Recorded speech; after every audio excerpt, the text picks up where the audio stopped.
शाहपुर नाम के राज्य में सहदेव नाम का आदमी अपनी पत्नी सविता के साथ रहता था। वो कपड़े धोने का काम किया करता था। दिन भर की जो भी कमाई होती थी वो अपनी पत्नी को दे देता था। दोनों सुकून से अपना जीवन व्यतीत कर रहे थे। अजी सुनते हो, मुझे एक हार चाहिए, वो भी सोने का। अरे भाग्यवान, अभी तो हमारे पास पैसे नहीं है। जब पैसे आ जाएंगे तब खरीदेंगे।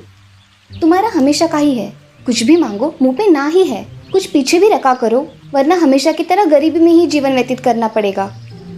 हाँ ठीक है ना, अब बस भी करो। अगले दिन सहदेव कपड़े उठाकर धोने के लिए चला जाता है। यहाँ उसकी पत्नी सिर्फ हार के बारे में ही सोचती रहती है। क्या करूं जिससे मुझे सोने का हार मिले? एक दिन वो जंगल में कुछ फल लेने के लिए जाती है।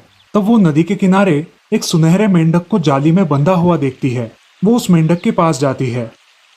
समिता, मैं इधर हूँ। हाँ, कौन है? तुम बोल सकते हो? हाँ सविता, मैं बोल सकता हूँ। मैं एक जादुई मेंढक हूँ।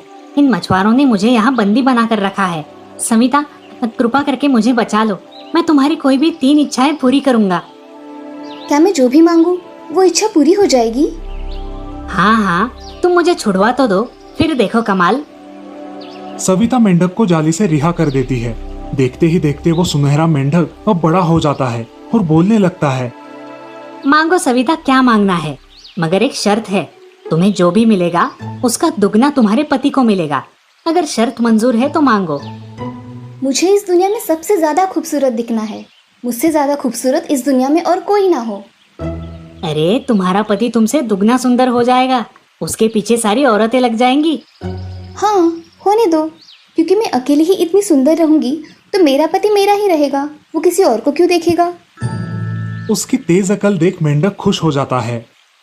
ठीक है, तथास्तु। ऐसा कहते ही सविता बहुत सुंदर और रूपवान औरत बन जाती है तो उसका पति दुगना सुंदर बन जाता है। मेंढक बोलता है। अब तुम खुश हो? हाँ, बहुत खुश हूँ।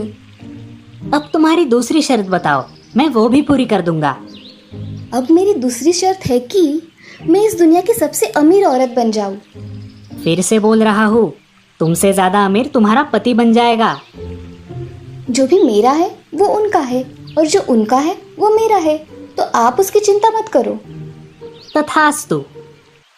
सविता अब बहुत अमीर बन गई थी और उसका पति उससे दुगना अमीर बन गया था। अब खुश हो तुम? हाँ सुनहरे मेंढक, मैं बहुत खुश हूँ। अब तुम्हारी तीसरी शर्त मांग लो। सोच समझ कर मांगना। अब ये तीसरी और आखिरी शर्त है। मैं चाहती हूँ कि मेरे जीवन में मुझे एक ऐसा हीरा मिले जो कि सिर्फ मेरा हो, वो मेरे पति को ना मिले। ऐसा तो नहीं हो सकता कि तुम्हें मिले और तुम्हारे पति को ना मिले। तुम कोई दूसरा वरदान मांग लो। तो ठीक है, आपको मैं जब भी पुकारूं आप मेरे सामने आ जाना। ठीक है, तथास्तु। सविता अब घर चली जाती है और अपने घर को बहुत बड़े घर में परिवर्तित देख खुश हो जाती है। अब उसका पति भी इतना सुंदर हो गया था कि वो उसे देखती ही रह गई। अरे ये सब कैसे हुआ? हम ऐसे इतने जल्दी अमीर कैसे हो गए? और मैं इतना सुंदर कैसे बन गया? सविता ने जंगल में हुआ पूरा किस्सा अपने पति को बताया, लेकिन उसकी तीसरी शर्त के बारे में कुछ नहीं बताया। अब वे दोनों खुशी खुशी रहने लगे। उन्हें किसी भी चीज की कोई जरूरत नहीं थी। वो गरीब लोगों की मदद करने लगे, लेकिन उनके जीवन में एक समस्या थी। उन्हें अब तक कोई संतान नहीं थी, इसलिए वे दोनों उदास रहते थे। ऐसे ही एक दिन। जादुई मेंढक, अब कहाँ हो? मुझे आपसे बात करनी है। तभी वो जादुई मेंढक वहां प्रकट हो जाता है। बोलो सविता, क्या बात है? तुमने मुझे बुलाया? हाँ, हे जादुई मेंढक, मेरे पास तुम्हारा दिया सब कुछ है, मगर हम दोनों को कोई संतान नहीं है। मैं चाहती हूँ कि आप हमें एक संतान दिला दे। लेकिन सविता, तुमने तुम्हारे तीनों वरदान खत्म कर दिए हैं। अब मैं तुम्हारी कोई सहायता नहीं कर सकता। नहीं नहीं जादुई मेंढक, ऐसा मत कहो। चाहो तो मेरे तीनों वरदान वापस ले लो, बस हम दोनों को एक संतान दे दो। मैं तुमसे हाथ जोड़ती हूँ। सविता, हमें अपने जीवन में आवश्यक चीजों की ही मांग करनी चाहिए। क्योंकि तुमने मेरी जान बचाई थी, सिर्फ इसीलिए मैं तुम्हारी ये इच्छा पूरी करने जा रहा हूँ। लेकिन अपनी इस गलती को दोबारा मत दोहराना। तुम्हें साल भर में ही पुत्र की प्राप्ति होगी। वो बहुत तेजस्वी और होनहार होगा। तथास्तु। सविता को अपनी गलती का एहसास हो जाता है। मेंढक का दिया आशीर्वाद सच हो जाता है।